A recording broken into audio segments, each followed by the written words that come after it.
সবাই কেমন আছো? আশা করছি সবাই খুব ভালো আছো। আবার একটা নিউ ব্লগে তোমাদের সবাইকে ওয়েলকাম জানাই। তো ফার্স্টে আমি ঘুম থেকে উঠে ঘরগুলো পরিষ্কার করে নিয়েছি, আর তারপরে বারান্দাটাও পরিষ্কার করে নিয়েছি, আর তারপরে চলে গিয়েছি রান্না করতে সকালের জন্য। আর আজকে সকালে রান্না হয়েছে পেঁয়াজি আর পাঁপড় ভাজা। তো সকালে রান্না বান্না করে নিয়ে খাওয়া দাওয়া হয়ে গেছে আমাদের, আর তারপরে চলে এসেছি বাসনগুলো ধুতে। তো বাসনগুলো ধুয়ে নিয়ে বাজার যাওয়ার জন্য রেডি হয়ে গেছি। আর বাজার করতে গেছিলাম, সবজি বাজারও শেষ হয়ে গেছিলো, আবার দোকানের বাজারও শেষ হয়ে গেছিলো।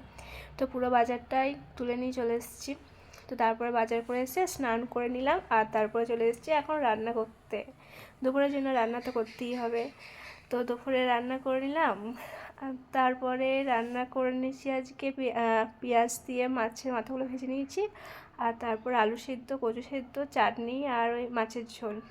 তো রান্না বান্না করে নিয়ে এখন রান্নাঘরের অবস্থা খুবই খারাপ, এগুলো তো পরিষ্কার করতেই হবে।